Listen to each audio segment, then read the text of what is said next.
everybody, welcome back to a new vlog, a new dawn, a new day, a new vlog. Just about to start doing my makeup.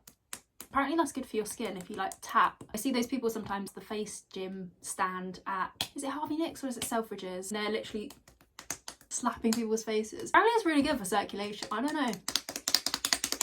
Oh, my signature dish is doing my nails and then just not waiting for them to dry. We'll fix this situation, don't you worry. Anyway, I hope we're all doing well. Welcome back to another vlog. I'm going to a beauty panel tonight. I'm not on the panel, I am watching the panel with Dr. Organic. They've become Cosmos Organic certified. Now let me just say something. I want to talk to you about organic skincare. This is not sponsored or anything.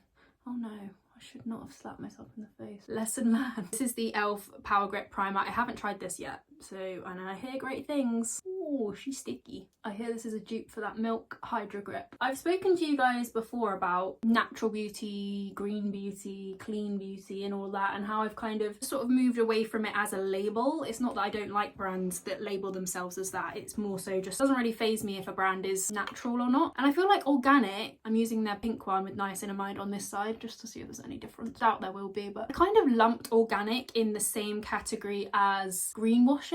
And I feel like maybe that was not very wise, you know? I feel like that was a bit ignorant of me, because I do think that organic farming, organic beauty is important. In a recent vlog, I went to that Evolve brunch. If you guys missed it, I will link it down below. But the founder of Evolve are an organic skincare brand, and the founder recommended this documentary and said that apparently we only have 15 years of soil left if we keep going the way we're going with farming like for food and farming for ingredients for skincare. So I'll be really intrigued to learn a bit more about organic farming and regenerative farming tonight, because like I say, I've kind of become a little bit of a skeptic to a lot of eco and green things, and in reality you should base your opinion on things off of fact and not off of just blind kind of cancelling of certain movements, you know? So that's just me having a little talk with myself. I don't know if this is any good yet. It's the little Blur Bright stick from Revolution. I feel like I'm on a quest to find the best cream bronzer ever. I'm testing this Revolution one at the moment and also the Fenty one.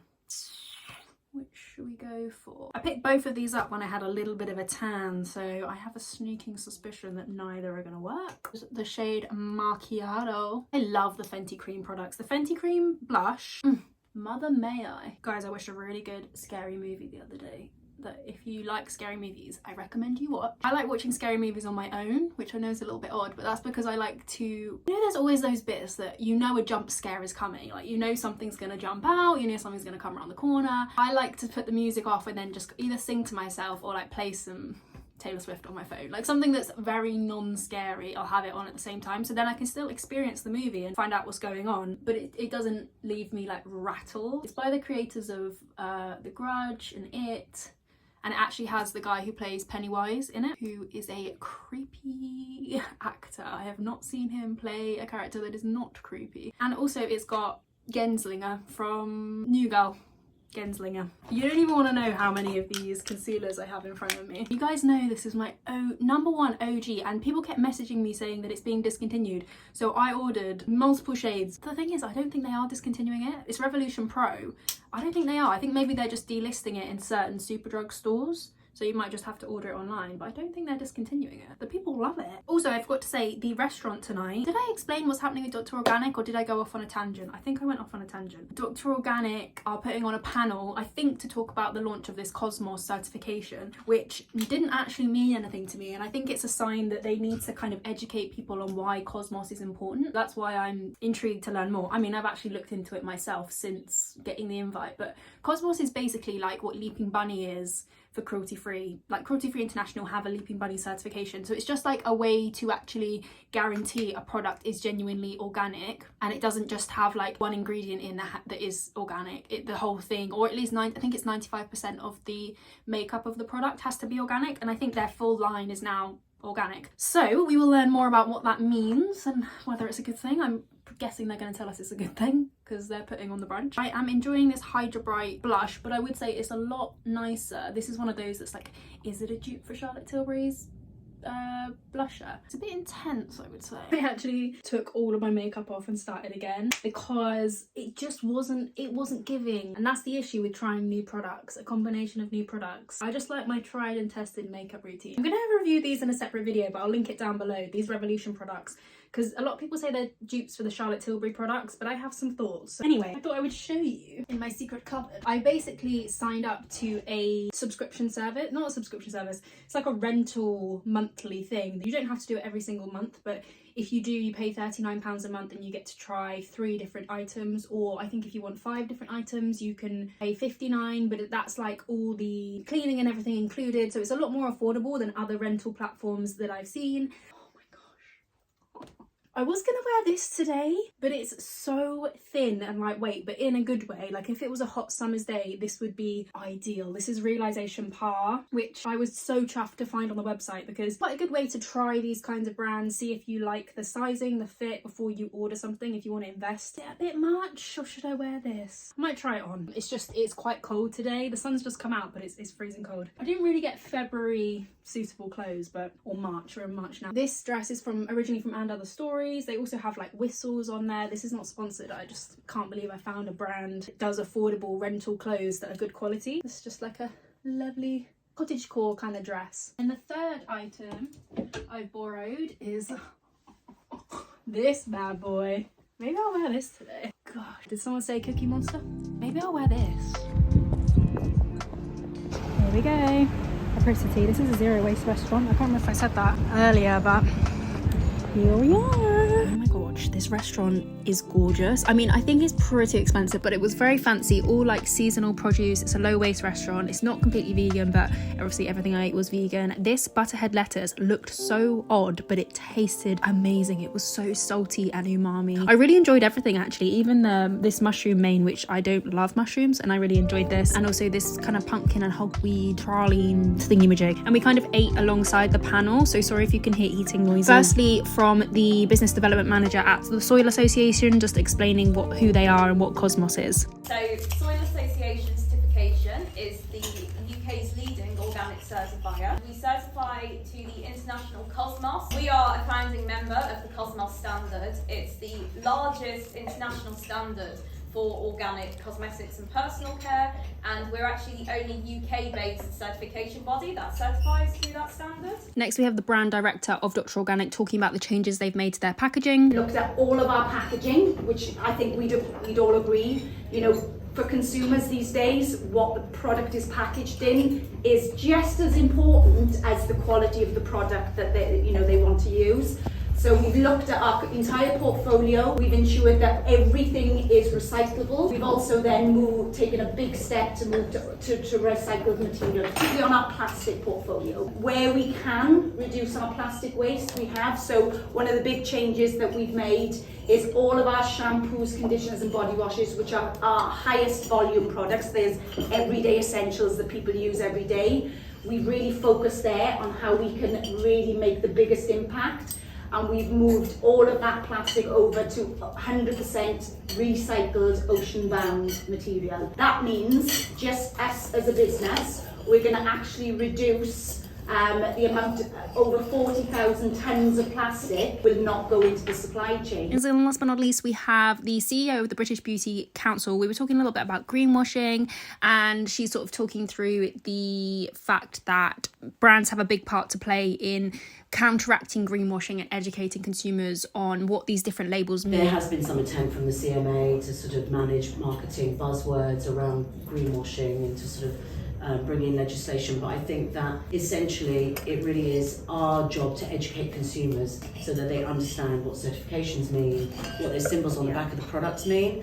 And last year we launched the Planet Positive Beauty Guide, which was a sort of collaborative via our Sustainable Beauty Coalition, which identifies all the different certifications, what things mean, because I think the problem is that people go into stores and they don't understand. They turn the bottle around, they greenwash themselves, they turn the bottle around, they look at something and go, oh yeah, that'll be fine, or it says organic on the front, that'll be okay. Yeah.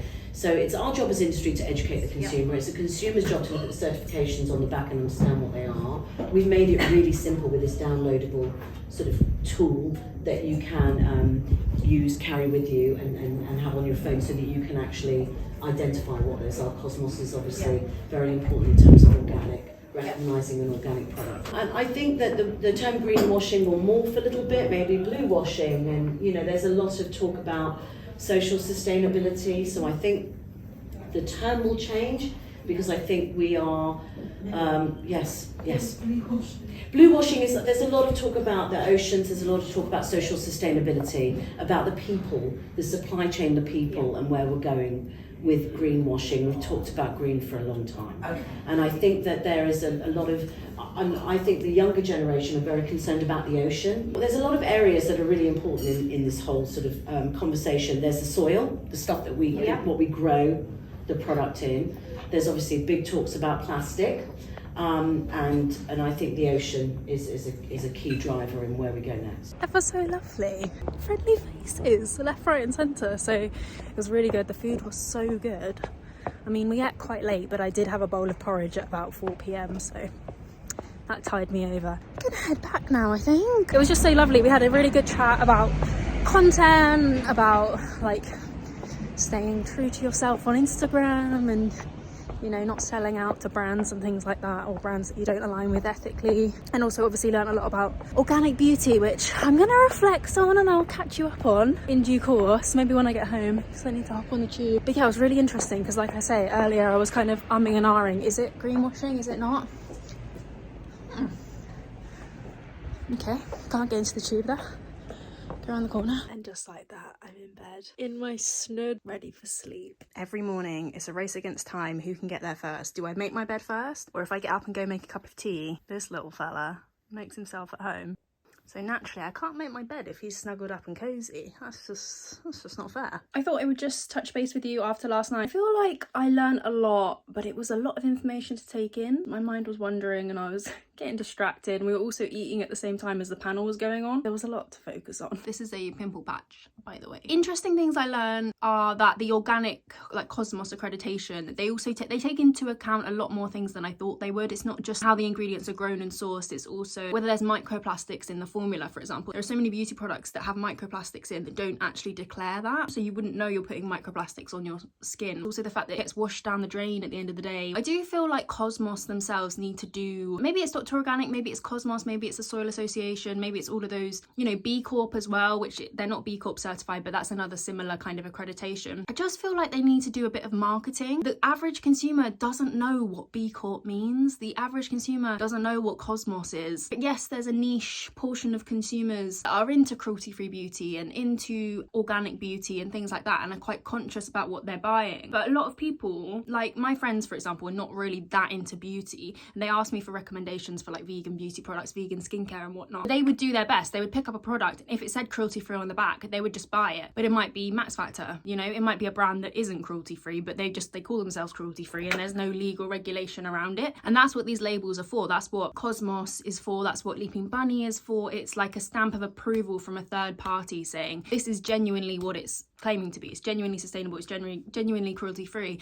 And I just feel like people don't know what to look for. I'm in this space and I get confused when it comes to organic and things like that. The British Beauty Council do have a downloadable guide. I think it basically deciphers what all these labels mean and how to look for ethical products, because there's so many like reports and things. Who's gonna go and read every single brand's report? Really, all we want is like a stamp that tells us, yeah, okay, this is legit, this is Cosmos Organic. And I feel like it's kind of the next step. I think once, like, so many brands are going cruelty-free, so many brands are hopefully moving towards going vegan as well, and I feel like once more brands do that, I think the next step to kind of push forward with ethical shopping will be, well, firstly actually making sure there's no child labour, or, you know, making sure everybody in the supply chain gets paid a working wage, because that's something that's quite hidden in the beauty industry, same as kind of like the fashion industry, but I feel like the beauty industry gets away with it a bit more. And also the sustainability of ingredients, and making sure they're genuinely sustainable. Let me know if you've got any thoughts on organic beauty. I would love to hear. I love this coat, by the way. This was such a godsend. It was so cold last night, and this is basically a blanket. I want one of my own.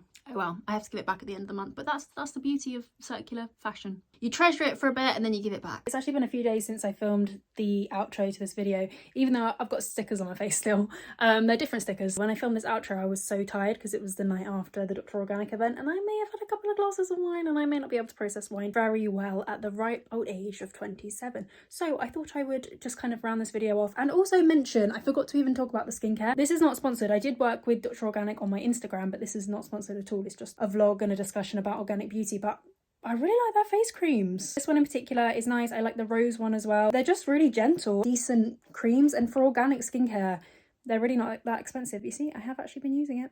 The proof is in the pudding. Really recommend them, even if you're not after an organic moisturiser. Hydrating, but they're not too heavy. Sit well underneath makeup. Also, I'm just about to reorder next month's Devout, which is the rental platform that I talked about at the beginning of this video. Again, not a sponsored, not an affiliation, paying for it myself. But I just thought I would take you along for the ride because we talk about sustainable fashion here sometimes as well as vegan stuff. I'm really impressed with like I said, the pieces that I got, I'm really impressed with. And I thought I'd just explain how it works when the month comes to the end and then you want to try the next 3 pieces for the next month. So let's go through it together. Alrighty guys, not gonna lie to you, I've had my dinner and I've gone for a walk since I last spoke to you. So if you can see my pimple patch has moved and I look a little bit different, that would be why. But let's have a little browse. These 3 pieces are the pieces that I'm going to be returning, and the process is basically I've got an email in my inbox and it says pick your next 3 pieces, and it also says they're going to send me those 3 pieces once I've selected them, and then I can just use that packaging to return these 3, and that's sort of the rotation. I did keep my box just in case, but it seems like you don't need to keep